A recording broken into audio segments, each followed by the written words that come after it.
Boa tarde, meu nome é Winnie e eu vou aqui apresentar o coletivo Vista Minha Pele para vocês.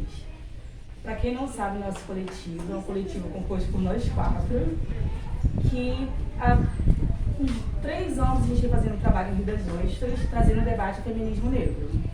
Né? Então, assim, por que vocês decidiram falar sobre o feminismo negro? Porque a gente percebia que não tinha na cidade um coletivo para falar das questões das mulheres negras. Então, a partir dessa necessidade, a partir dessa falta, a gente começou a fazer esse trabalho com estudos e começamos aí nas escolas a fazer um trabalho com meninas, com adolescentes, já fizemos trabalho aqui na Casa de Cultura, já fizemos na Fundação. E aí hoje a gente está muito feliz porque o nosso retorno às apresentações presenciais, pois fomos contemplada com o inciso 2 da Lei Aldir Blanc. Então, a partir daí, a gente está reiniciando e essa aqui é a nossa contrapartida. Eu sou Winnie, eu tenho 31 anos, eu sou formada... Tem qual idade? Não. Eu sou assistente social. Formada pela UF. Ai, gente. A gente edita essa parte. Agora eu suei quando falou aí. A gente não conseguiu. E hoje em dia eu trabalho como orientadora social, tá? Então as meninas vão se apresentar, mas é um pouco disso. Aqui hoje nós vamos falar sobre a questão, né, do feminismo negro, que é a nossa pauta. E queremos ter um bate-papo com vocês, que vocês tragam as experiências de vocês também, pra gente estar conversando e debatendo juntas. Boa tarde, meu nome é Nala, sou assistente social também, sou produtora de licores artesanais, gosto de embebedar todo mundo, sou estudante de teatro da Onda e sou irmã da Marcela, da Winnie, da Claudinha, irmãs das parceiras aqui, faço parte do coletivo Vista Minha Pele. E é isso, a gente está aqui e eu, né, sou também estudante das questões nossas raciais, porque para além de vivenciar, a gente tem que continuar estudando, nos aprimorando para que a gente aprimore também o debate. É importante a gente debater aquilo que a gente vive, é importante a gente debater aquilo que a irmã está passando, para que a gente possa pensar sobre isso, pensar maneiras de agir e levar a nossa voz adiante, ecoar. A gente precisa ecoar. E vocês não estão vendo aí, mas temos aqui, mantendo o distanciamento, parceiras. É muito bom a gente retornar ao nosso trabalho presencial e ver olhinhos, né, porque está todo mundo de máscara, ver os olhinhos sorridentes de parceria, de unidade. Então eu agradeço em nome do coletivo a todas vocês. É muito emocionante para nós esse retorno, é muito emocionante para nós ver que todas estão vivas. E por isso que eu digo, gente, a gente está vivo, que bom! E é isso. Muito obrigada e sigamos, vamos avante. Boa tarde a todos. Hoje a gente está aqui numa roda só de mulheres. Mas a gente sempre... Eu sou Marcela Vasques, sou historiadora, professora de História da Rede Pública de Rio das Ostras. A gente hoje está aqui nessa roda que é de mulheres, mas a gente fala aqui, como a Winnie falou, a gente estuda o feminismo negro, mas primeiro a gente quer falar sobre as mulheres. Durante muito tempo nos silenciaram, tentam ainda hoje nos invisibilizar. E aí a gente sempre fala que a gente fala sobre mulheres. Mas além de falar sobre mulheres, que aí a gente fala de uma parcela da população aqui no Brasil, sobretudo, que é marginalizada, né? Assim como as mulheres indígenas também. Então a gente quer falar sobre esse momento de ser mulher. Mas aí a gente pensa, nós aqui do coletivo, todas somos mulheres pretas. E esse peso de ser preta num país que é totalmente racializado, que vem lá da questão da escravidão, para a gente é muito mais sofrido. Então a gente resolveu se reunir, como a Winnie falou, como a Nala falou, para pensar possibilidades para nós mulheres. E aí, quando a gente fala de nós mulheres, a gente abarca todas as mulheres, todas as que a gente quer construir uma sociedade antirracista. E aí todas as pessoas que comungam dessa mesma ideia, elas estão sempre de portas abertas para entrar para o coletivo e para ser parceira do coletivo. E aí hoje para a gente é muito importante, a Lei Aldir Blanc, ela possibilitou a gente dar um salto muito grande em termos de mobilidade, de equipamentos, do nosso cotidiano, que é isso, assim, um dá R$10, outro dá 20, não sei o quê. E a lei possibilitou a gente ter aí nossos equipamentos, ter uma visibilidade maior na cidade de Rio das Ostras. É com muito prazer, muita honra que a gente hoje está fazendo esse primeiro movimento, depois de muito tempo, esse movimento presencial. A gente está muito emocionada, a gente vinha vindo num pique de toda hora a gente está fazendo palestra, roda, veio a pandemia, enclausurou todo mundo e a gente teve que se reinventar. Nossa reinvenção foi fazer tudo como acho que a maioria das pessoas fazer tudo pelas redes sociais, né? E agora a gente começa nesse movimento de voltar para as ruas e de trazer essa palavra para mais pessoas. Então, muito obrigada a todas que estão aqui participando e que a gente possa ter uma roda maravilhosa hoje. De reestreia do coletivo Vista Minha Pele. Obrigada. Isso aí. Boa tarde, eu sou Cláudia Falcão, faço parte do coletivo Vista Minha Pele, sou estudante de produção cultural da UF, o estudante, né, desse movimento negro aí que a gente faz, né? Porque a gente todo dia são conceitos novos, são ideias novas, são interseccionalidades, né, que a gente tem que estar ligada e a gente está bem atento a isso com a nossa leitura, com o nosso estudo, e é isso. E eu vou chamar agora a Raquel, que é uma parceira nossa, para ela mostrar pra gente o seu trabalho, né, pra gente começar assim. Raquel também faz constelação, não é isso, Raquel? Não, eu faço outros trabalhos também, a partir da terapia, né? Fala um pouquinho pra gente rapidinho, só para as pessoas saberem. Boa tarde. Boa tarde. Eu vim para ouvir porque eu bebo nessa fonte, porque a gente tem muita coisa para aprender, né? Então, às vezes, vem demandas de perguntas que a gente não sabe responder. Então, eu bebo na fonte mesmo para aprender a responder, né? Algumas questões minhas como mulher e de outras pessoas que também chegam, né, para a gente. Meu nome é Raquel Dimar. Esse nome também surgiu a partir de um processo de autoconhecimento, um processo de investigação. Eu sou cantora, sou compositora e também faço um trabalho com mulheres a partir de deusas indianas, né? Deusas védicas, que ao contrário que as pessoas pensam, não tem nada de submissas, elas são bem transgressoras. E elas me ajudaram muito a estar de pé, principalmente nesse momento que a gente toma umas rasteiras, né? Pandemia, da vida. E aí, lancei agora um EP chamado Liberta, também não à toa tem esse nome, né? Que foi um processo também de libertação do meu feminino, de algumas curas que estão em processo, que a gente está sempre. Né? Então, quem quiser ouvir, buscar, tá no Instagram, tá no YouTube, tá por aí. Tudo na cara, na coragem e no afeto.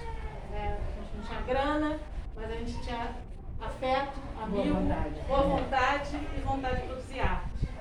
E aí eu queria fazer uma proposta, assim. Eu pensei em cantar uma música que não é minha, mas que ela eu acho que ela me traz uma conexão do sagrado. E aí no final a gente fazer aquele coco. Tá. O que você acha? Tá Então, ótimo, pandeiro aí? perfeito. Oba! Tá, então. E essa música chama Criação e é do Maurício Kuzumba.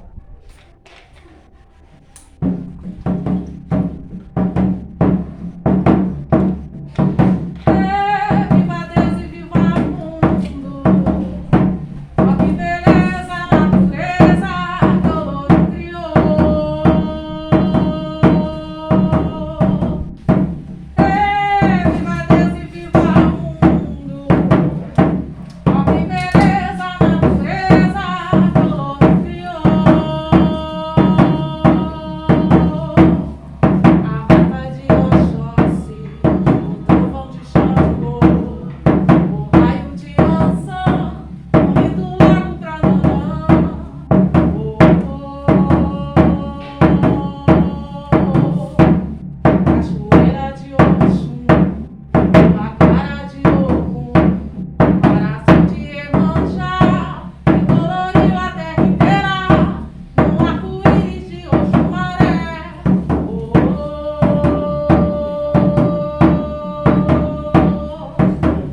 tantas opressões que a gente veio passando, né, por tantos anos, né, na nossa vida. Acho que desde que descobriram a Eva, a gente passa por essas opressões, né. Então, muitos anos atrás, as poetas mulheres, elas tinham que ter os seus, tinham que usar de pseudônimos, né, para poder publicar seus livros, seus poemas, né? A gente conhece várias mulheres que tiveram que trocar o seu nome, né, para ter sua obra publicada. Houve uma romancista europeia, George Eliot, na verdade se chamava Mary Ann. Então, assim, veio vindo toda essa onda de ser invisibilizada, né? E por que elas se colocavam nessa posição? Por que usavam pseudônimo? Primeiro porque a liberdade, né? Para elas poderem ter a liberdade de escrever, né? Porque tudo que uma mulher escrevia era passado por uma bancada, né? Para ser aprovada ou não. Então, a liberdade para ela poder escrever, falar sobre sexo, falar sobre família, sobre qualquer outra coisa, ela precisava usar o pseudônimo, que é para ela não ser excluída antes mesmo de ser apresentada sua obra. Tá? Havia e há, né, até hoje, restrições em relação às mulheres, sobre como elas deveriam escrever e o que poderiam falar. Então, isso já vem de muitos anos atrás. E também servia como uma proteção na sua vida social. Imagina você escrever uma coisa na época que agredia, quantas pedradas, né, você não ia levar na sua casa ou quando você estivesse passando na rua, enfim. E com tantos movimentos, né, que vieram crescendo aí, movimento feminista, movimento negro, com tantos movimentos, ainda assim, ainda hoje, né, há um tempo atrás, década de 80 mais ou menos, a gente teve de novo isso dentro da literatura, que foi o hip hop, o rap, né, que apareceu aí, que é bacana, legal e tal, mas que as mulheres não podiam participar. E aí se montou o slam, né, que era para mulheres, LGBT, poderem também falar a sua poesia, né, porque aí já virou uma poesia falada, gritada, cansada, né, que é a voz de quem sempre sofreu calado. A inserção do slam surge para possibilitar as meninas mostrarem suas poesias que estavam guardadas, né? É o grito da visibilidade e sentido à vida. É a voz dos excluídos como estratégia de sobrevivência e denúncia, através dessa forma poderosa de comunicação, trabalhando o sentimento. No slam, falamos sobre assédio, violência doméstica, opressão, racismo, machismo, desigualdade social, patriarcado e etc. Agora, aqui, na Casa de Cultura, vamos apresentar... Eu vou chorar. Vamos apresentar uma poesia falada, escrita por Marcela e declamada por nossa atriz, Nana Bonomedes. Não consigo respirar, lembrando a morte de George Floyd, que morreu pedindo para respirar, se defendendo em 25 de maio de 2020, que nos abalou. Mas por que nos abalou? Porque é assim que a gente se sente, sufocado, estrangulado, calados, sem direito de defesa, sendo julgado, condenado pelo simples fato de existirmos.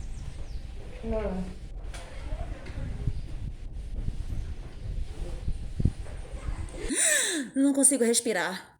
Sou sufocada todos os dias, tratada há séculos como objeto, silenciada a cada minuto, reprimida sexualmente, amordaçada quando escrava, cerceada violentamente, asfixiada até o último suspiro, abafada na minha possibilidade de falar, estrangulada na alma, reprimida nos pensamentos, dominada pelo machismo, pelo patriarcalismo, controlada pelas estruturas, encarcerada pelo racismo. Eu preciso do alívio, de me ver e me perceber como ser humano, Quantas batalhas vamos ter que travar? Esse ódio não é meu. Ele foi construído por uma pretensa superioridade racial. O ódio precisa ser ventilado, liberado. Precisamos sentir o frescor da vida, sem amarras, sem ofensas, sem indiferenças. Eu preciso voltar a respirar. Eu preciso ter vontade de respirar. A minha voz, ela precisa ecoar. Ecoa, ecoa, ecoa. Que ela emane paz, respeito e empatia.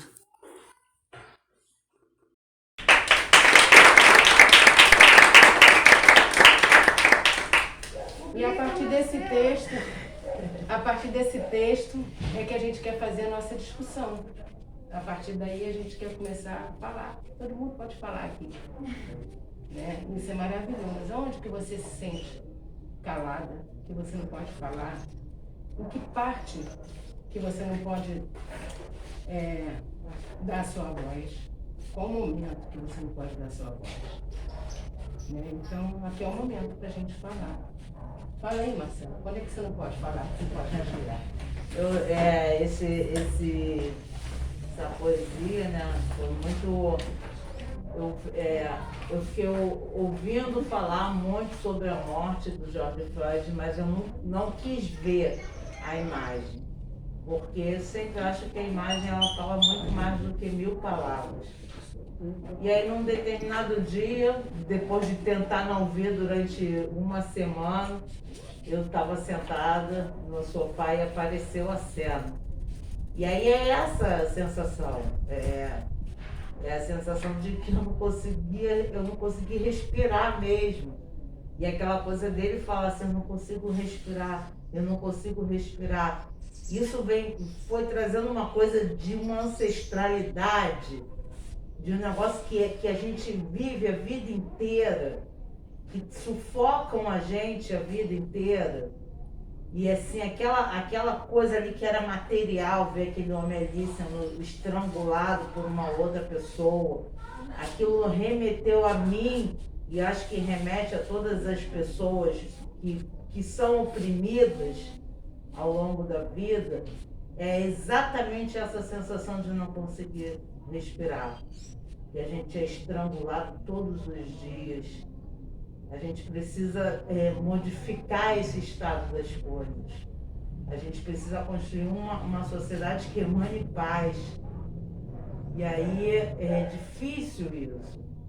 Eu faço poesia, mas eu não tenho essa dimensão. Aí quando ela fez uma... Posso usar a tua poesia para apresentação no teatro? Eu falei, pode.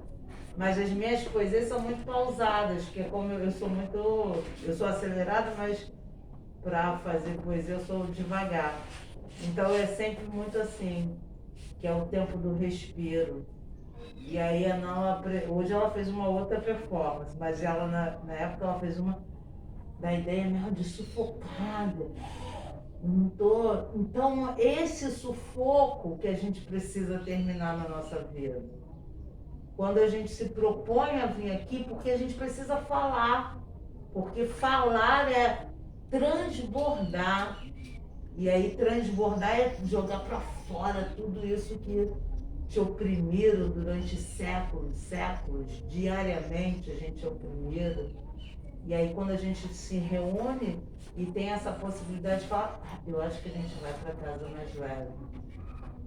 Então só essa sensação de ir para casa mais leve e que alguém te ouviu, nunca ninguém para nos ouvir. Então, de repente, é catarse mesmo.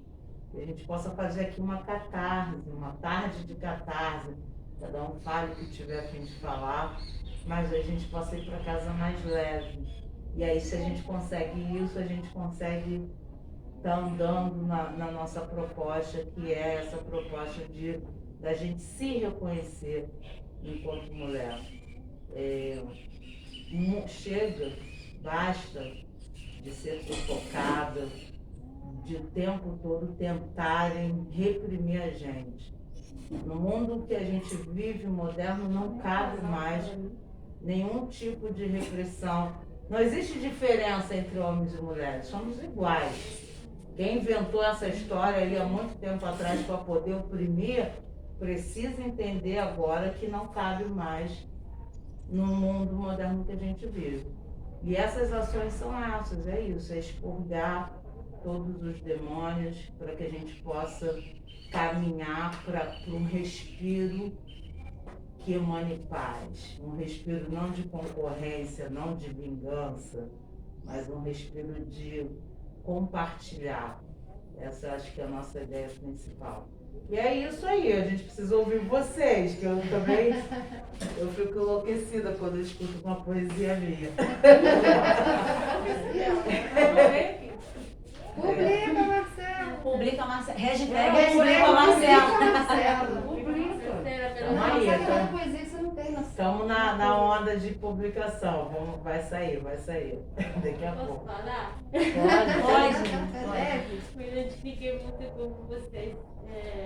Porque eu tenho a capoeira Angola. Na capoeira tem isso de que a mulher, ainda hoje, né, é muito oprimida. E tem violência de todos os tipos, né? De todos que você pode imaginar.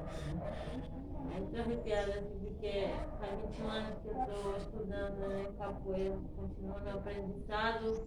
Eu saí do meu grupo, né, por causa também que tem a ver com essa história, né, da opressão da mulher. Chegou uma hora que não deu mais para segurar. Eu dediquei muito tempo da minha vida, quase a metade da minha vida. Um pouquinho menos, né? Quase.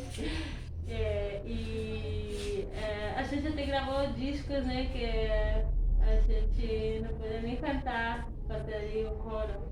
E eu escrevi uma ladainha que eu nunca falei pra ninguém. Tá aqui no meu celular. É a oportunidade. Lindo! É agora. Você me lembrou agora. E eu vou ler pra você, porque ainda não sei de cabeça, porque eu escrevi na hora que eu fui puxada pra fora do grupo e eu guardei assim. Aí que veio, ela apareceu há pouco tempo agora. Yeah! É um dito de começo na capoeira. Certo dia alguém me disse: é de não acreditar. Você não precisa de mestre. Achei o mundo se acabar. Deu uma dor no meu peito, como faca de furar. E então olhei para o céu e entoei uma canção. Desculpa, eu estou nervosa. Para minha mãe querida, no toque do berimbau.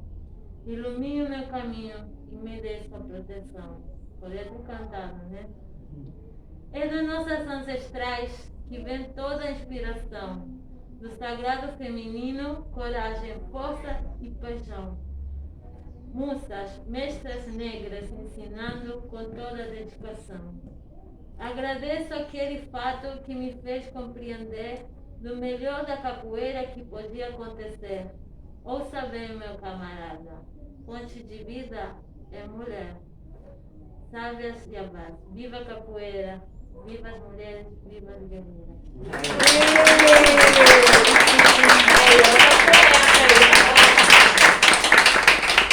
Na luta das mulheres negras que a gente hoje em dia está tendo mais voz, está tendo mais representatividade, né? Sim. A luta continua.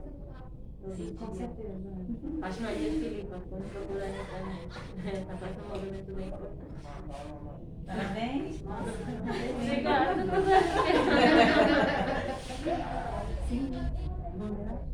Agora Se alguém quiser falar, eu tenho uma coisa que outro dia eu estava conversando com um amigo meu e falou assim: então você é poetisa? Eu falei assim: não, eu sou poeta. Poeta é uma palavra feminina que foi apropriada pelo universo masculino. Eu sou poeta. Ele, pô, mas até nisso você. Ué, mas não é? É isso mesmo. eu não sabia disso. Eu também não. Tô sabendo agora. Bom, a gente tem uma historiadora também. Pois é, não é? A gente pode perguntar. E a gente pergunta muito, a gente se consulta demais, né? E Vocês vão viver, eu pergunto, eu posso perguntar para a Aline, porque a gente não sabe de tudo. Né? Como a gente fala, nós somos um coletivo, nós somos estudantes, a gente quer se apropriar da fala, mas a gente precisa, né, desse devir, porque não é ensinamento, é aprendizado o tempo inteiro. Né? E a gente aprende, eu aprendo muito com a Dona Marta chegou hoje. Não aprendeu que não pode ser Dona Marta. Essa parte é que tu não aprendeu. Eu aprendo muito com Marta, entendeu? Com Marta. Hoje, sobre as cores, a questão daquela publicação. Sim. São características da cultura africana. A vibração das cores. Né? Aliás, é uma coisa assim, houve agora as Olimpíadas, se vocês repararam ou tiveram tempo de ver, as delegações que vêm da África são sempre extremamente coloridas. Eu acho que é uma cultura, mas é alguma coisa que traz vida, né? Traz vibração, eu acho. Porque são principalmente as cores principais. O verde, o amarelo, o vermelho, e sempre juntas com a sua saia, entendeu? É porque eu ando lendo agora, não são autores, não são autoras, são autores. Que eu estou lendo agora. Eu comprei 4 de uma vez, tá danado, porque eu estou, sabe, lendo assim, tudo em um dia só. É complicado. O que fazer para resistir à pandemia? Não, é que eu já andei lendo tudo de uma vez. Bom, primeiro, acho que eu tenho que me apresentar. Eu sou mãe daquela moça ali, entendeu? E eu sou aposentada devidamente, porque com 83 anos não resta outro alternativo. Não precisa falar a idade, não. Ah, mas é bom, né? No caso dela, pode. Tem que passar assim, né? Aí assim, eu sou professora, eu dei aula há 20 anos. É uma glória mesmo. Numa universidade estadual no Paraná, UEL, né? Então eu sou professora adjunta, aposentado, com um salário que me dá um certo conforto. Mas foi assim, uma trajetória meio brigada, né? Mas cheguei lá. Então eu tenho muito amor por ler. Sempre fui, desde pequena, né? Começando com Monteiro Lobato, apesar de todas as reclamações do moço, foi meu primeiro em contato com leitura. E agora eu tomei conhecimento, através da indicação de uma colega, de um autor baiano, de Salvador, chamado Itamar Vieira Filho. E os temas, tanto desse quanto de um outro autor moçambicano, chamado Mia Couto, o tema é única e exclusivamente o negro, o preto, aqui, em várias situações. O elemento branco não entra na história desses dois autores, praticamente. Aliás, o Mia Couto sempre se apresenta assim: eu sou um moçambicano, um africano que é branco, um biólogo que é escritor e um ateu que não é praticante, né? Mas os textos dele, tanto os irônicos, né, satíricos, são muito interessantes, e o elemento africano está sempre presente, né? É dele, né? Ele é de lá. Ele é moçambicano, mas ele é branco. Sim, É branco, eu conheço ele. ele é lindo. É lindo, eu acho. Ele é bonitão. E eu estou com 4 livros agora, né? Eu li esse, chama-se Torturado. Parece que está aí meio na moda, porque realmente é um texto, assim, cativante. A minha amiga, que trabalhou comigo, então ela também manja de Guimarães Rosa como eu, entendeu? A gente sempre conversa muito, e ela me falou desse livro. Eu comprei o raio do livro, ela falou assim: Marcela, a primeira página não para. Eu acabei de ler de madrugada. São Não leituras consegui não gostosas. parar, porque é envolvente. E o tema é esse: é a exploração que ainda existe nesses países, né, africanos, né? E a ele a situação é aqui. É isso que ele mostra. A exploração do negro que continua, entendeu? São fazendeiros com escravos, praticamente, apesar de hoje, né? Aliás, a gente às vezes vê umas notícias meio malucas por aí, né? Que nem aquela moça lá que... Como que pode uma coisa dessa? Então é esse tema que ele explora, que é alguma coisa que, apesar dele ser homem, né? Ele vive e vê acontecer ali na terra dele, São Salvador, né? Na Bahia, que quando eu fui, bom, primeiro, eu morei 20 anos em Londrina. Uma das coisas que me fez mais falta foi ter a pessoa preta presente no meu dia a dia, porque lá é sul, né? A colonização é outra. Então eu convivi muito, que eu gostei muito, com imigrante japonês. Muito interessante entrar em contato com essa cultura. Mas o negro não tinha. E a mãe de santo, junto com a filha dela e a neta, foram devidamente assassinadas. Eu conheci elas, né? Por conta da cultura de matriz africana? Algum maluco que não gosta de preto. Ou não gosta do candomblé, intolerância não gosta das religiosa. religiões africanas. São essas Elas discussões que a foram gente precisa sempre ter. devidamente assassinadas. Uma criança de 10 anos. Isso foi quando, não? Tem um tempinho aí, eu não estava mais lá não. Porque quando eles faziam o movimento negro, eu sempre fui, porque eu tinha colegas, eu tinha um colega, o Luiz, que era casado com uma branquinha da Silva. Então a gente ia muito e tal, o Luiz, você lembra? A gente estava muito em contato com esse pessoal. E tinha outros amigos meus que não perdiam esses eventos. E eu conheci ela, eu conversei com ela.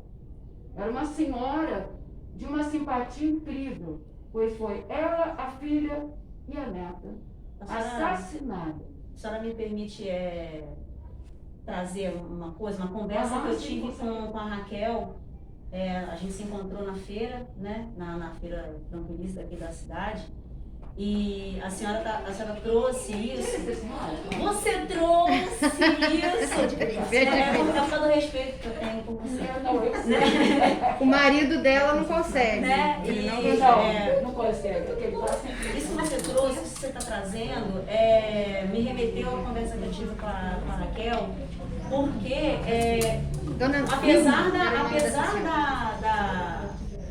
do trabalho até humanitário que essa senhora e a família dela faziam na comunidade, apesar do trabalho humanitário, apesar da boa vontade, da boa convivência, de ser uma pessoa do bem, de estar levando, de estar só vivendo e sendo, apesar de tudo isso, ela não foi considerada gente. Ela não foi considerada gente, ela não era considerada gente. Assim como o George Floyd, assim como o Miguel, o garotinho Miguel, nós pretos, nós fomos retirados de África porque não fomos considerados humanos. E ainda hoje a gente tem esse estigma, mesmo que sorrateiro, mesmo que lá no interior do inconsciente, da branquitude, de que não somos humanos, de que não merecemos estar aqui, de que não merecemos ter um espaço de voz. E assim como a cultura africana que a Carol estuda, que todos aqui nós temos, a gente quer estar próximo porque é a nossa raiz. É considerado marginal porque é considerado demonizado. Se não é humano, se não é humano, é da onde? Vem da onde? E bom, assim, ao longo dos anos, vão naturalizando isso, né? A senhora trouxe um exemplo e que agora teve... Você trouxe um exemplo, né, do Monteiro Lobato. E agora, recentemente, nós fomos pegos, né, de uma história... Nossa. De Luiz foi. Gama, né? De Luiz Gama. E aí, assim, colocando de forma lúdica a questão do navio negreiro, assim, vamos dizer assim, né? Que eles brincavam. Então, tipo assim, não é a história real, né? São brancos querendo fantasiar a nossa história. Eu acho que é Como desqualificar, né? Em atividade. É desqualificar a nossa história, querer dizer que o que a gente tem falado é pura mentira. Ah, vocês fantasiam muito, não teve sofrimento, né? Porque eles não ficavam brincando de escravo de Jó. Pois é. Né? A criança escravizada, ela não era uma criança. Ela é vista como... Ela trabalhava uma mão de obra, né? Ela tinha todo o direito social. Então, assim, como é que... Podia acontecer uma 20 coisa dias, dessa. 20 dias de lá pra cá. Elas não vinham brincando e cantando brincando de roda. Mas então, assim, Luiz Gama, ele é embranquecido pela história. Essa merda, desculpa. Mas essa é a sensação que a gente teve. Quem foi o quê? Quem foi que fez a merda de botar aquilo Um grupo de autores. Então, dois autores. Caramba, desculpa. Dois autores que a gente não Mas Essa parte foi pi. A gente coloca o pio, então a gente bota tamborzinho. E assim, quem não pegou isso, a gente até fez a postagem. O que aconteceu? A editora Companhia das Letras, ela reeditou, foi uma republicação de uma história baseada na vida do Luiz Gama, contando da infância até a história adulta do Luiz Gama. Né? O Luiz Gama, ele foi nascido livre, ele foi pego, depois escravizado, mas depois ele conseguiu comprovar que ele havia nascido livre. E ele, autodidata, ele estudou direito e ele advogava em favor de pessoas escravizadas para poder libertá-las, Pra conseguir a para conseguir a alforria. alforria delas. E até depois a gente põe sugestão de filme, porque tem um filme muito Tá sendo lançado semelhante. agora. Tem o dele. E tem filmes na Netflix, tem um filme que não é baseado nessa história, mas é muito semelhante, que também é um cara negro que vai injustiçado, preso, e ele estuda direito na cadeia, e ele liberta, consegue, né, enfim. Mas aí, o que aconteceu? Esses autores, escrevendo história para criança, eles botaram uma passagem de que, nós estávamos brincando, né, no porão do navio e nem sentíamos, nem teve turbulência. Nossa, eu e mais outras crianças, a gente estava se divertindo, nós brincamos de escravo de Jó e, nossa, nem parecia que nós íamos ser escravos de verdade. Olha só, nem parecia que a gente ia ser escravo até a morte. Uma história, entendeu? Assim. Fantasia, mas vai devagar, né? E assim, e aí a gente pulava a corda. A gente não pulava a corda, mas a gente pulava a corrente. Olha aí. Então, assim, é de tripudiar. Tripudiar em cima. Tripudiar em cima da nossa memória. Da nossa Mas dor. aí faz parte, né, dessa coisa do...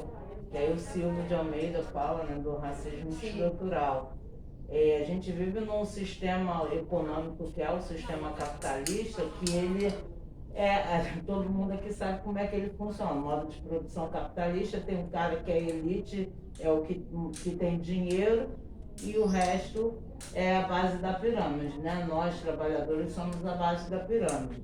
Só que dentro dessa base da pirâmide existe a base da base, né? Que aí são os que são mais oprimidos dentro desse sistema, que são o periférico, o pobre, o preto. Esses são os que estão mais aí oprimidos.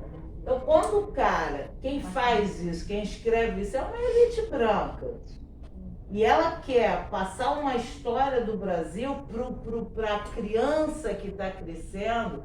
Isso é importante a gente Ter cuidado. ter essa percepção. Não é para qualquer pessoa, não é para você adulto que vai questionar. É uma formação de um indivíduo que está crescendo em termos de consciência cultural, social.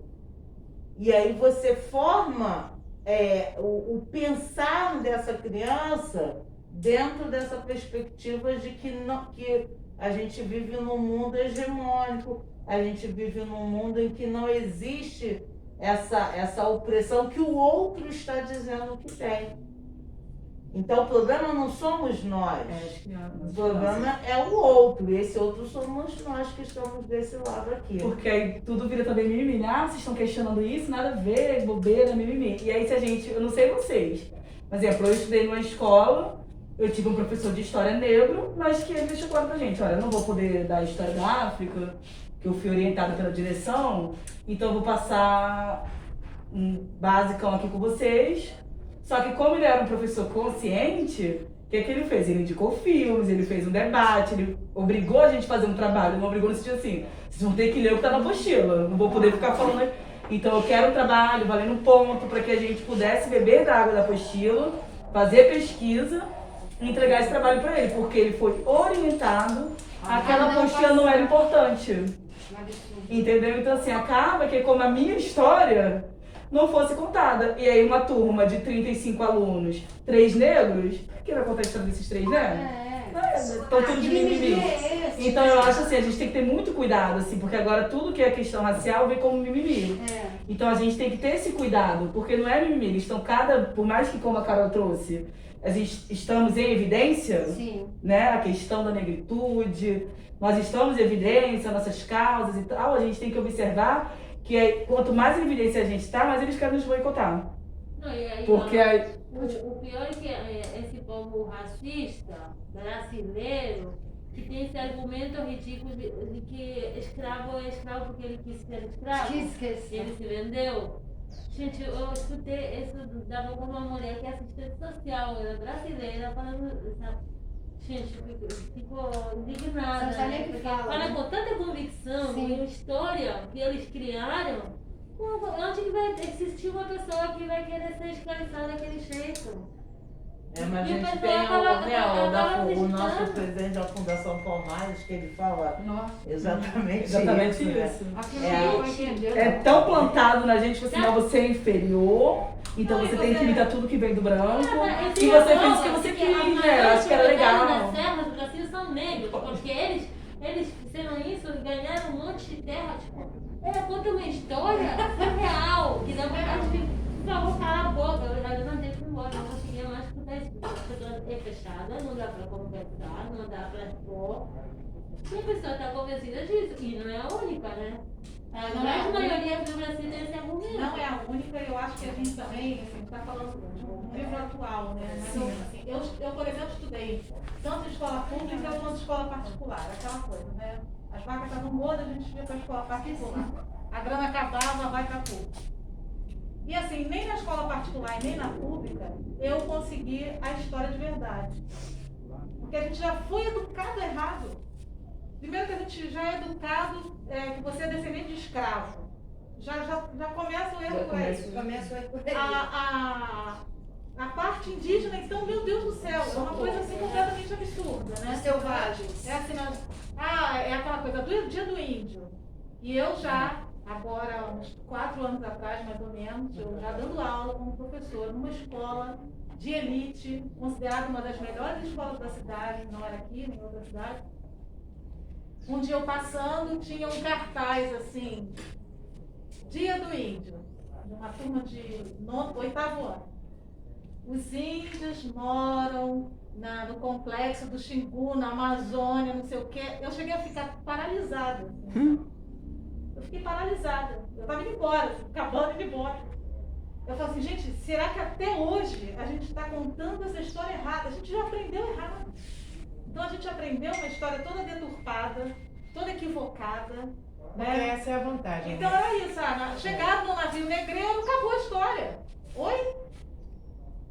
Essa é a vantagem. Eu vou falar uma coisa para vocês. Existe um autor que poucas pessoas conhecem, e ele foi um dos autores assim mais importantes, porque ele foi o único escravizado que em vida escreveu o livro, que foi o Bacuacua. Alguém conhece? Já ouviu falar? Bacuacua. Ninguém conhece, assim, entendeu? Você só conhece quando você está fazendo o estudo, porque... Bacuacua. Bacuacua. Isso aí. Então, por que que ele foi esquecido? Por que que ele não é exaltado? Já que ele foi o relato vivo de quem estava ali. Porque é triste ler. É muito triste ler os relatos dele. É mais bonitinho ler que a criança estava brincando com a correntinha de corda do que ler o Baquaca dizendo que ele não podia ficar em pé no navio. Eu não conseguia. Porque não conseguia esticar o corpo. De tantas batalhas. E porque era baixo. Eles Era andavam, legal, né? entendeu? Então a coisa era tão baixa que era esses meses todos aí, atravessando e agachado, arrastado. Com fezes e urina, e Entendeu? vômito, Tudo isso aí. Então cadê esse cara? Ele nunca apareceu pra mim na minha escola. Nunca. Entendeu? Ele vai aparecer. E era o único relato vivo que a gente tinha aí. Sabe? Então, assim, é querer realmente calar, estrangular, entendeu? Botar de lado, esquecer, abafar, queima, entendeu? Embranquecer a nossa história. É, tirar esse cara da jogada, porque esse cara aí, como é que a gente pode... Mas é um relato vivo, não, mas ele não, pelo amor de Deus, muita tristeza. Diz isso pra lá. Então, o do Kunta Kinte também. O do Kunta Kinte foi um livro que ele fez e que foi virou uma série. Virou uma série, se não me engano, virou um filme. E a mesma coisa, ele levou a parte da frente do pé, foi uma coisa terrível, foi uma coisa, como você falou. É mais fácil a gente escutar sobre pular a corda do que ler o livro, é de chorar do começo até o final. E é triste, porque eu tenho essa coisa de que quando eu leio algo triste, eu não consigo ver esperança, cara. Eu olho assim, cara, quanto tempo que foi isso? E hoje em dia, até quando acontece a mesma coisa. Né? Que isso, é muito absurdo. Mas eu acho que a gente precisa ler e ser resistente. Porque acho que assim, se você pegar para ver, né, os relatos de memória, os relatos mesmo de quem sofreu essa questão da escravidão, você vê que e o que a gente chegou hoje, da gente estar podendo fazer isso aqui, é de muita luta e muita resistência. Porque se o cara lá atrás, porque uma coisa que não é falado, que a gente agora tem feito, né, o coletivo, um estudo que é da decolonialidade. Então, quando a gente escuta a história que a gente ouve aí, e que aqui tem passado muito desse livro aí, sobre o Luiz Gama, é um olhar e uma perspectiva da branquitude. E aí a gente precisa entender, fazer um estudo que é decolonial, que é saber como que essas pessoas que viviam na periferia, que eram as que eram oprimidas, as que foram subjugadas, como é que é a visão delas dessa mesma trajetória de formação do Brasil? Porque se acontecer alguma coisa ali fora, quem está ali fora vai ter um olhar, daqui de dentro eu vou ter uma outra perspectiva, o cara que está lá na praia vai ter uma outra perspectiva. E os livros que a gente tem, a literatura que a gente tem é uma literatura da branquitude. E aí é um olhar que não nos representa. Então, por isso a gente tem que agora ler autores que se esforçam para trazer uma outra narrativa para a gente.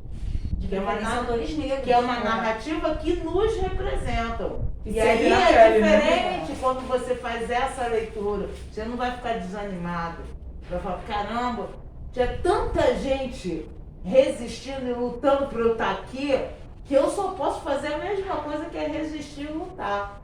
Então é importante a gente fazer ter esse outro olhar. Quando você lê alguma coisa que te deixa para baixo, vai lá pegar para ver, estudar quem é esse autor que está escrevendo. Aí você vai ver que esse autor não te representa. Beber da fonte. Tua história não é representada pelo aquele cara. E aí isso é muito importante quando a gente, às vezes, as pessoas falam, mas você é muito academicista. Não é. Mas a gente precisa ter pessoas se formando para que a gente tenha uma Conceição Evaristo, que vai falar sobre as dores das mulheres pretas, uma Lélia Gonzalez, que fala sobre as dores das mulheres pretas. A gente tem formação para falar da Simone de Beauvoir, que foi o ícone do movimento feminismo. Mas a Angela Davis me representa muito mais do que a Simone de Beauvoir. Porque a Angela, ela é negra, ela é mulher, ela é negra, ela entende as minhas dores, ela entende as nossas dores. A Simone de Beauvoir não. momento algum a Simone de Beauvoir fala sobre as mulheres negras. Simone de Beauvoir está falando, super importante para a libertação das mulheres, sim, mas ela está falando de uma outra mulher, uma mulher da classe média, uma mulher burguesa, que para ela ter autonomia e conquistar a liberdade de ir para a rua, trabalhar igual o homem, ela colocou uma mulher negra no lugar dela para fazer aquilo que ela não queria fazer. Então são perspectivas. Então, para mim, levanta a bandeira para Angela Davis. Respeito o momento da Simone de Beauvoir. Mas eu levanto a bandeira porque a Angela me representa. Que ela entende a minha luta, a nossa luta. Então é isso. Então não é ficar. Ficou muito para baixo, pega para ver quem é o autor. Que aí você já vai, não, esse cara aqui, por mais estudo que ele tenha, é isso que a gente falava. Antes era a branquitude falava sobre o movimento negro. Então é assim, você, por exemplo, a Thaís pode falar sobre o movimento negro, a Thaís é antirracista, mas a Thaís nunca sofreu as dores de ser uma mulher negra. Então ela só pode falar até um determinado momento. De um outro determinado momento para cá, ela não tem autorização para falar porque ela não tem vivência com relação a isso.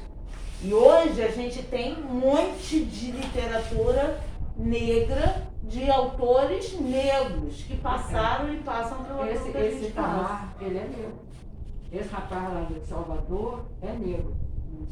O meu aposto não, todo mundo sabe que não é. Mas é de Moçambique, né? E Moçambique ele deve viver aquilo que se vive em Moçambique até hoje. Moçambique é colonizado por portugueses. Moçambique é colonizada por... Foi colonizado. Então, ele mesmo sendo branco, ele viu de perto essa colonização. Agora, o rapaz lá de Salvador, ele é negro. Porque a gente sabe, né, que tem, nós, ainda bem que nós temos pessoas não negras que são parceiras e aliadas. Isso é importantíssimo para o fortalecimento da outra. Precisamos de aliados com a gente, né, para ficarmos mais fortes, né? O movimento negro, ele por si só ele é resistente, porque por onde navio negreiro nenhum conseguiu abafar o movimento negro. Não vai ser, né, a gente que vai esmorecer nesse momento. Mas aí, aliados são importantes. Mia Couto, entendo ele como um aliado. Porém, é aquilo que a Marcela está dizendo, né? Ele não pode, ele pode trazer ilustrações sobre vivências. Então, essa aliança funciona não lutando do lado negro, sino lutando naqueles lugares onde os negros não é escutado, não tem lugar, naqueles grupos humanos onde só o branco chega. Então, ali que é importante que ela... Claro, exatamente. Eu sigo eu até abri aqui, foi a primeira coisa que apareceu, até gostei. Eu sigo a Beni Brioli, que é a deputada, eu acho que é estadual, federal, agora eu não me lembro agora. E a Beni é uma mulher negra, trans, né? E ela sempre traz também, né? Então, assim, até sugeri a ela, outro dia eu mandei uma mensagem para ela, não sei se deve ter recebido um monte de mensagem, até ela seguir vocês também, porque ela estava trazendo exatamente, ela traz sempre essa questão, né? Eu não sou ouvida dentro de onde eu trabalho, né? Dentro das minhas lutas, né? na LERJ, eu não sou ouvida. E por ser uma mulher trans, negra, enfim, né, e todas essas questões de representatividade que ela traz com ela. E ela sempre, né, tá sempre trazendo essas questões da gente refletir. Né? Ela ontem postou um vídeo, acho que eu não cheguei a mandar para vocês não. Posso até depois mandar. De que ela dizia exatamente isso, né? Façam essa reflexão também, né? Porque existem mulheres negras que não são hétero, né? que são trans e que são repudiadas o tempo todo, né? Somos uma aberração, né? Ela traz muito essa questão, gente. A gente não é aberração, somos seres humanos. Não, trans branco já é uma aberração. Já é uma aberração negra, É exatamente, um sabe? E aí ela traz exatamente essa questão, sabe? De que, ela traz exatamente essa questão. Trans branco, né, já é uma aberração, né, para a sociedade patriarcal conservadora. Negra, então, meu Deus do céu, né, é um ET, né, um alienígena, tá fora totalmente da caixinha, né? Então ela trouxe muito essa reflexão, né, de que a gente também tem que trazer essa conversa, né, para dentro das nossas, para dentro dos nossos pares, né, e trazer essa reflexão muito consistente, para que essas coisas não, né, chega, gente, no século XXI, né, esse tipo de coisa acontece, é inadmissível. E abrir a voz, né? Abrir a voz, A Cláudia exatamente. falou uma coisa importante, eu faço uma brincadeira, um encontro, né, de falar poesia no Instagram com uma amiga, e a gente estava vendo isso, assim, quantas mulheres, que a gente fala assim, nossa, mas cadê as autoras, cadê as autoras? A gente fica sempre caindo nas mesmas autoras, a gente fala assim, gente, como assim, né? E aí a gente estava refletindo sobre isso, assim, em primeiro lugar tinham as mulheres que usavam pseudônimo porque não podiam publicar com nome feminino. E outras que eram caladas mesmo, não publica, né? Agora, por outro lado, é isso que a gente falou, assim, o movimento negro, o movimento trans, todos os movimentos não vai parar. E é esse que eles estão desesperados, é isso que, sabe, que o conservadorismo está desesperado, né?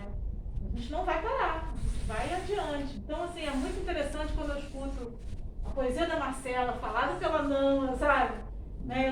Eu tenho deu uma vontade, eu quero a tua poesia para falar lá no Feminino das Letras. Aí isso só pra mim. Eu quero ler outra. Querer uma da Marcela.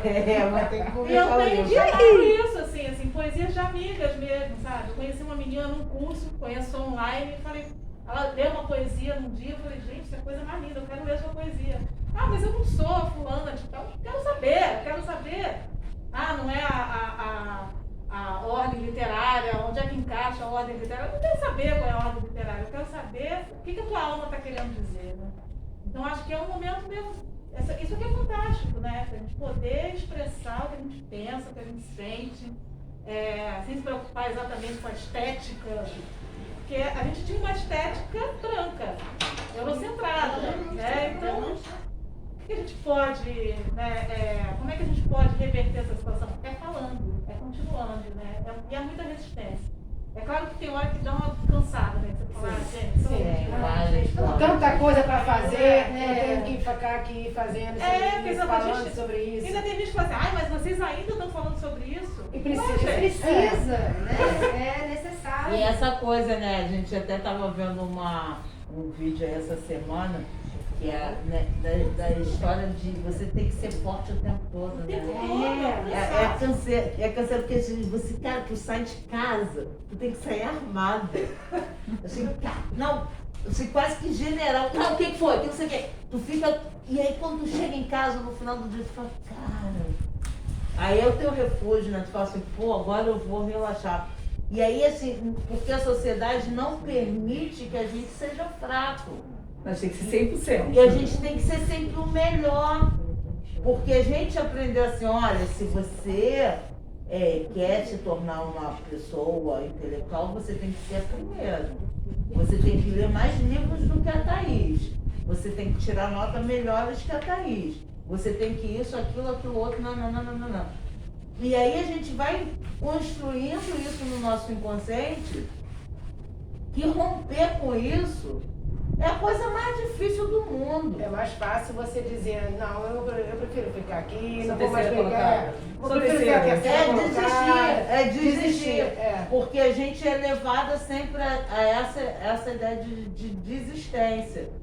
Ou então quando do outro jogar, viu? Eu te dei todas as possibilidades de você chegar lá. Você que É, não com uma quis, cota você desse que, tamanho. você que não se Eu esforçou. ia falar das cotas agora também. Né? Então, mas as cotas, eu acho as cotas que estão querendo tirar, as cotas são as coisas mais maravilhosas do mundo.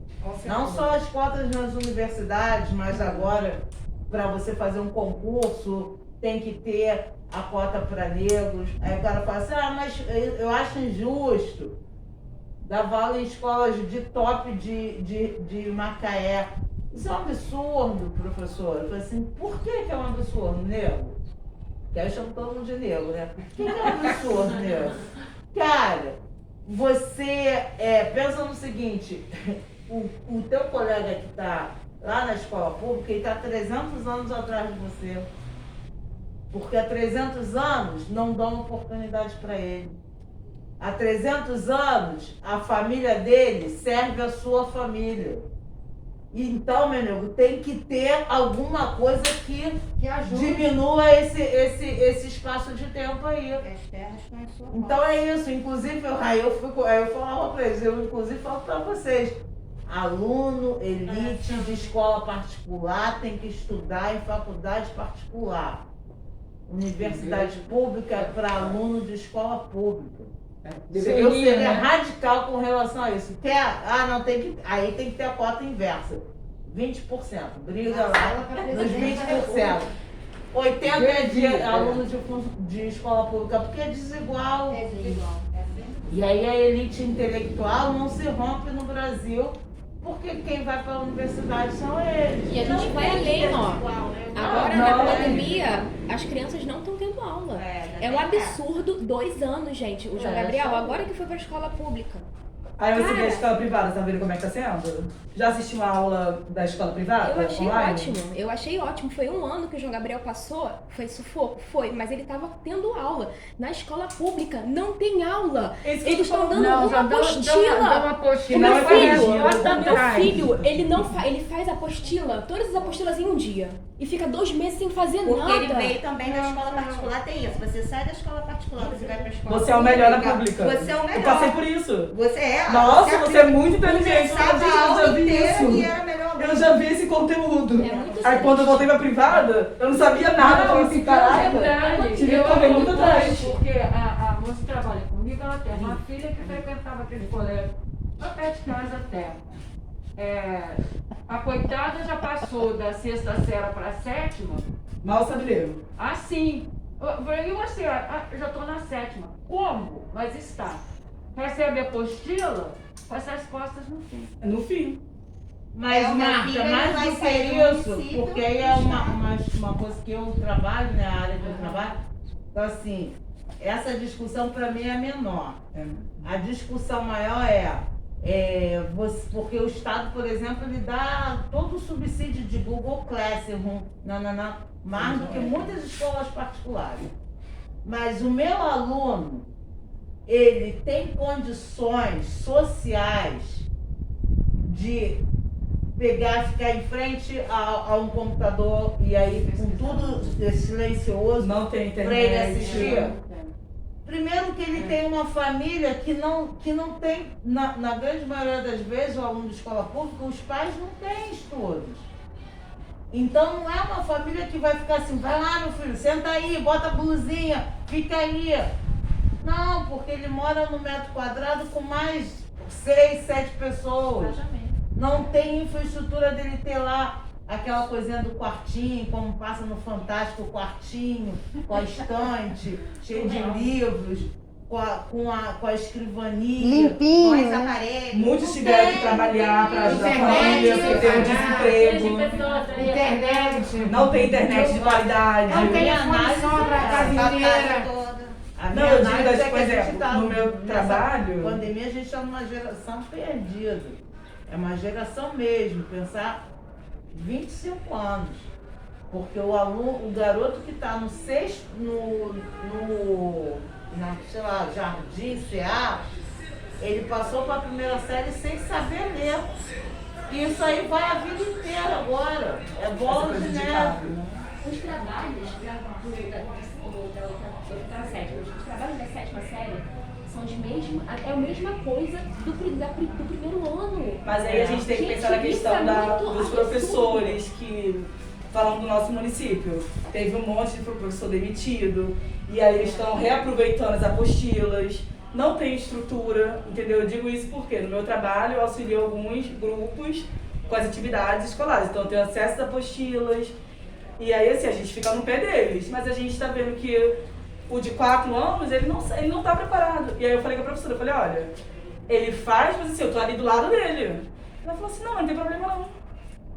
Eu falei, ele escreve o nome dele, mas eu seguro na mão dele. Tá bom. Então assim, mas a gente tem que entender também que por trás de tudo isso, tem professores mal remunerados, poucos professores na rede.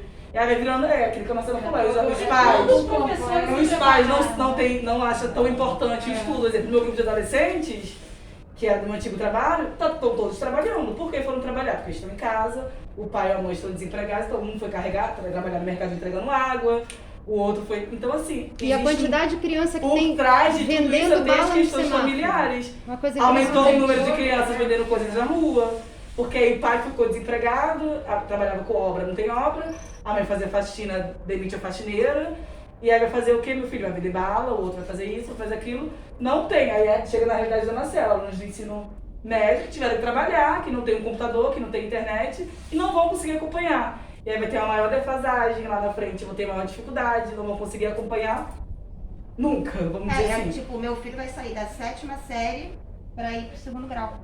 Sem saber. Sem saber. Porque aí você, eu não aguento mais explicar. A minha amiga da escola privada, eu vou traumatizar da escola ele, privada porque eu paga. já tô, tipo, não entendeu por quê, não entendi. E quando a gente não sabe nada, eu cheguei pra criança e falei, gente, eu não sei se de matemática. Mas o William, eu não sei, você vai ter que procurar ajuda com outra pessoa, porque eu não sei resolver isso. Meu filho, eu faço isso, eu vou falando. E aí tem gente que paga um professor. Me convidar, Tá 3 filhos. E como é que o professor também se preparou para isso? Para ser um professor do online?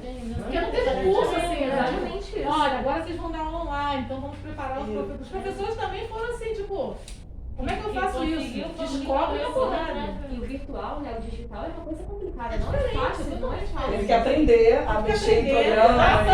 Ainda tem isso. Ainda tem isso, Ainda tem isso, então assim, a gente tem que ver que é todo...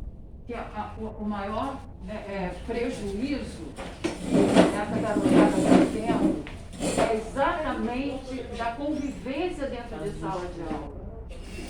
Isso daí ninguém vai recuperar. O conteúdo pode ser até... Claro, social, né? O social. Não é só aprendizado, é A socialização. vivência dentro de sala de aula, o contato físico com o professor, com os colegas. Gente, coitada dessas crianças, elas perderam muito. Sim, e Tão outra coisa, ansiosas, exatamente. Eu estressadas. tô 2 anos dentro de casa. Eu e o João, a gente faz a quarentena rigorosa. A gente não sabe o que é social. Eu visito meu pai, eu visito a minha mãe, no aniversário, mas tirando isso, a gente não tem mais contato com ninguém. Imagina uma criança de 13 anos, sem fazer nada o tempo inteiro. E aí, o que eu fico pensando, né? Eu fico com uma briga. Pô, tá liberando demais. Caraca, não pode liberar demais. Tem que prender, tem que fazer umas tarefas. Rotina. Mas caraca, sei lá, pandemia, cara, são 2 anos já nessa maluquice. E eu converso com ele, pô, mãe, cara, não aguento mais. Vou fazer o quê? Como você diz isso para um adolescente? Paramos. Não tem jeito não. Ela tem. Nenhum. Você se torna uma heroína. Caraca, é sufocante. É Um sufocante. adolescente, então você se torna vocês. E aí a gente, tudo isso, todos esses assuntos, a gente percebe que quando é direcionado para nós, mulheres, mães solo, Pesa mais. professoras, pessoas que têm as crianças, né, a área periférica, tudo quando é para nós, é tudo mais difícil, tudo muito custoso, tudo um pouco ou menos. Uma vez a gente estava conversando, para poder já ir para encerramento, né, a gente estava conversando sobre essa questão, retomando a questão da faculdade, universidade. Na universidade particular, a maioria é de trabalhador. De pessoas que estudam de manhã para trabalhar à noite, trabalham de madrugada para poder estudar no outro turno e assim vai. São de pessoas que criaram os filhos e tiveram aquela oportunidade, têm o sonho de fazer a faculdade. A maioria do público da universidade particular é de trabalhador. E aí, quando a gente vê o mote, quando a pessoa vai se formar, qualquer área, quando a pessoa vai se formar, a pessoa se forma para mercado de trabalho. Você não percebe na universidade particular, eu falo porque eu vim de faculdade particular. Para eu me formar, eu paguei, trabalhava e estudava. E aí, assim, quando eu comecei a ter acesso aqui em Rio das Ostras a pessoas, acadêmicos da universidade pública, conversando com a Winnie, com a Marcela, até com a Claudinha também, a Claudinha entrou agora, né? Mas eu percebo a diferença. Agora não, amor, tô indo pro quinto período. É porque a pandemia E conversando com elas que são oriundas da universidade pública, eu percebo que como é diferente o viés da formação. O viés da formação da universidade pública forma pensadores. Sim. Forma pessoas que pensam, e não é aquela coisa academicista, não. É pensar a sociedade. Pensamento crítico. Pensamento crítico da sociedade. Entendeu? Então, assim, quando eu me formei, todos aqueles que se formaram comigo, a gente, no dia do TCC, da apresentação de TCC, pô, e aí, o que você vai fazer agora? Pô, agora é entregar currículo, né, e tal. Aí, acompanhando as pessoas que se formaram também em serviço social, amigos nossos, quando eles saíram da apresentação de TCC, da defesa de TCC deles, a conversa era, pô, agora é mestrado, agora é pesquisa, agora tal. Eu fiquei assim, nossa, que fantástico. Por que para nós trabalhadores, para nós mães solo, para nós que temos filhos, também na rede pública, por que pra gente tem que ser formação de mão de obra? Porque a gente tem que formar mão de obra para a gente continuar mantendo o sistema do jeito que está, sem que a gente possa pensar, sem que os nossos filhos possam pensar e criticar a realidade que a gente vive. Né? E por muito tempo eu vivi sem criticar, porque para mim foi apresentado o mercado de trabalho. Né? E é isso. Então, assim, quando a gente fala da escola, rede pública de ensino, todos esses entraves que vocês que são mães estão tendo com as crianças, é porque a gente está aí e nós somos considerados bonecos do sistema pela nossa cor, pelo nosso sexo, pelo nosso recorte de classe, de raça e de gênero. E se é uma mãe LGBT, sofre muito mais. Se é uma mãe homem trans ou mulher trans, negro, sofre muito mais. E se a criança, e se o adolescente for um LGBT, nossa, ele nem existe. Então, é isso. A gente está aqui, né? A gente está aqui para pensar a realidade, criticar. E como a Marcela trouxe, a gente tem que resistir. Porque a gente não pode deixar a peteca cair, a gente vai dando jeito, a gente vai tentando mostrar para os nossos filhos isso, né? Ó, tá difícil, mas a gente vai ter que reproduzir, tem que ser o melhor. Vai ter que reproduzir para eles assim, meu filho, você não vai sair porque a gente está na pandemia, mas vamos estudar? Vamos ver outras perspectivas? É muito difícil, imagina para você. Mas assim, vamos pegar a apostila, vamos fazer alguma pesquisa, vamos ver um filme que fale sobre determinado assunto, que aí são formas diferentes de ele aprender e de ensinar, né? Porque assim, você não é professora e tem que passar um conteúdo de uma professora, mas aí tem que resistir e criar alternativas. Não é o ideal, mas nesse momento é a melhor forma que tem a gente fazer assim. Eu queria aproveitar e fazer um convite a vocês, a pedido daqui do pessoal da Casa de Cultura, que está tendo cursos, né, contrapartidas, né, que nem a nossa, diariamente. Se vocês acompanharem a página, vai ter uma de tranças, vai ter uma outra de turbantes. Então, assim, quem tiver algum interesse, informar ali na secretaria, se inscrever. E tá de olho na página da Fundação, da Casa de Cultura, da Prefeitura, e compartilhar e tá convidando as pessoas. Porque, assim, é muito bom ter vocês aqui. a lei foi muito importante para o coletivo e para outras pessoas também, para outros coletivos, para todos que ganharam, tá? E sábado nós estaremos em Rocha Leão, trazendo também a nossa contrapartida, né? Então, assim, fica o convite, eu sei que é longe, eu sei que é contramão, mas É fica o longe, convite. mas é outro tema, então vale a pena. Vale a pena, vai ser muito bom. Não, e aí dá uma volta, conhece o passeio, empório, que É, é é um legal. passeio, passeio. Deixamos aberto o convite a Pega uma vocês. encomendinha que eu deixei com um menino de 12 anos. Ah, a gente O prega. Arthur. Pra fazer um trabalho de crochê pra mim. Então já aproveita pra ir lá, Mário. É uma gracinha, gente, o garoto. Mas nós fomos lá uma vez na feirinha. E o garoto tem um trabalho bonito de crochê. Eu perguntei quem faz. Ele. Ai, que legal. Então fica Aí o eu convite. encomendei, mas ele não me deu mais sinal, preciso ir lá ver. Então tá aberto o convite, Oportunidade. tá no sábado. E dizer que é muito bom ter vocês junto com a gente, com o coletivo, nos apoiando, porque assim, é isso. Quando a gente fica desanimado, ai gente, ó, não vamos fazer nada não. E aí começa o pessoal, poxa, mas não vai ter roda. Não. Então isso dá uma força pra gente, sabe? Fortalece o nosso coletivo. Estamos aí resistindo, não é fácil, estamos aprendendo diariamente. Mas somos muito gratos a vocês. Muito bom ter parceiras, ter amigas. E é isso, gente. Vocês podem... Então a gente vai. Você quer falar alguma coisa? Quer não. Eu só quero agradecer. Eu também. Eu também agradecer. Eu e a Raquel Então também. vamos agradecer com a Música. o coco da Raquel. Acompanha ela no pandeiro.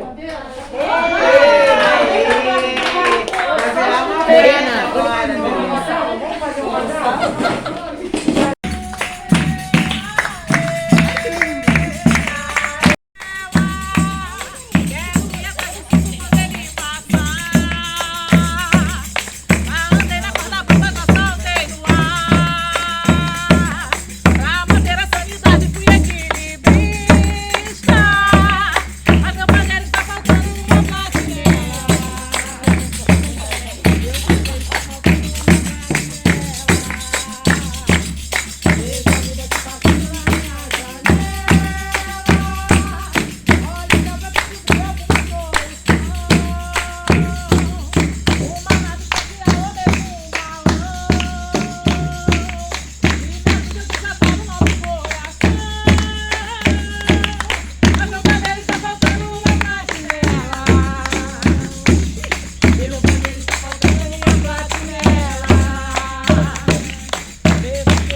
Dá stop?